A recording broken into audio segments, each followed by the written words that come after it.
oftentimes I will get sent stories and tagged in stories, and I read the title of the article I'm going to read, and I'm just like, I have to read it a couple of times just to make sure that I'm grasping what it is that I'm about to read.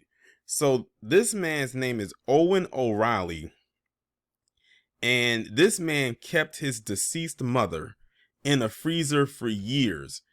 As a matter of fact, let me just read the title to you. It says, Georgia man kept deceased mother in freezer for years for quote unquote casual sex. I had to read that a couple of times. I was like, what the hell did I just read? That title alone just literally almost like punched the wind out of me. But let's go ahead and get to it. Owen O'Reilly, age 47, was arrested yesterday, and this article, by the way, was posted on March 5th, so yesterday would have been March 4th. Was arrested yesterday after neighbors warned authorities that the suspect was washing his naked mother with a hose in his backyard. O'Reilly's mother, Margaret O'Reilly, passed away in late 2015 unknowingly to neighbors who were surprised to see her bathing naked in an inflatable pool in her backyard while being hosed by her 47-year-old son. She's been dead since 2015.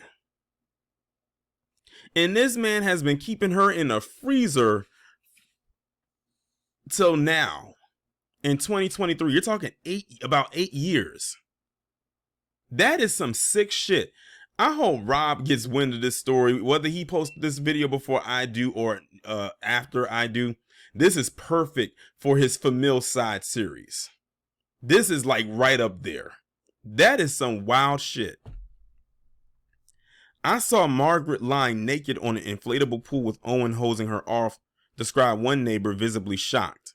Because it's like, the thing is, they knew that this woman was deceased or hadn't seen her in a while. So they was probably just shocked when they saw her just popping up out the blue.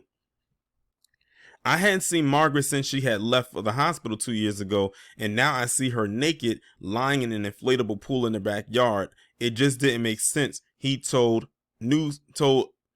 reporters.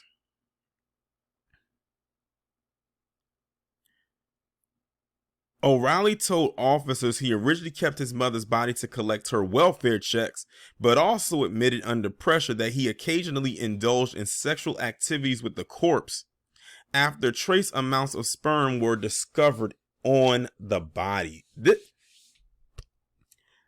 is hard to read, y'all. I know this is probably even harder for y'all to listen to. This guy kept his mother's dead body in a freezer to not only collect her welfare checks, but to also commit necrophilia on his mother. So you have incest and necrophilia going on at the same time.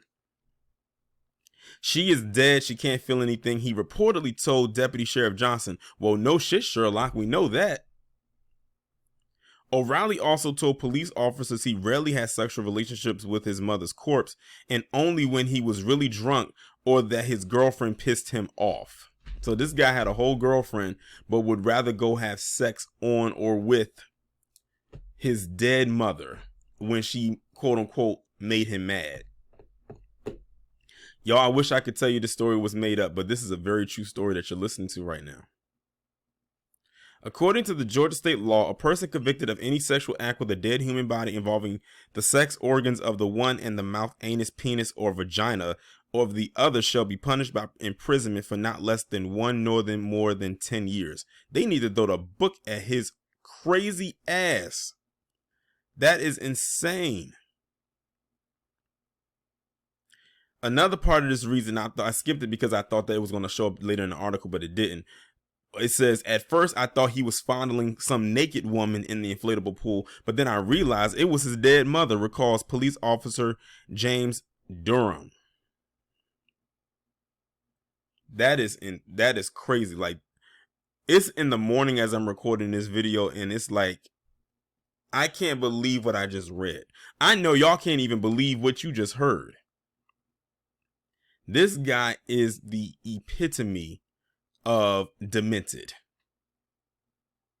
If they not going to throw his ass in jail, they need to throw his ass in a room with 4 padded walls where he's wearing a straitjacket and leave him there for as long as they possibly can. He does not need to be out amongst society. This man was literally holding his mother in that freezer for years just to collect her checks because they didn't know she had died. So and that's the way to do it. And the thing is, I've rarely every now and then have talked about a story or two that sounds very eerily similar to something like this. Do not put it past people what they will do to get money. That is greed right there. So this guy probably wasn't even working for years. He was living off of his mother's welfare checks. He knew that if they knew that she was dead, those welfare checks was going to stop coming in because, they can't pay her anymore. They can't give it to a dead body or a dead person. And since he's not his mother, it wasn't going to go. It's not like it was going to transfer over to him. This guy is the epitome of a loser, a lame, a bum, sick, sadistic individual. Hopefully, wherever he ends up, the same should happen to him, honestly speaking.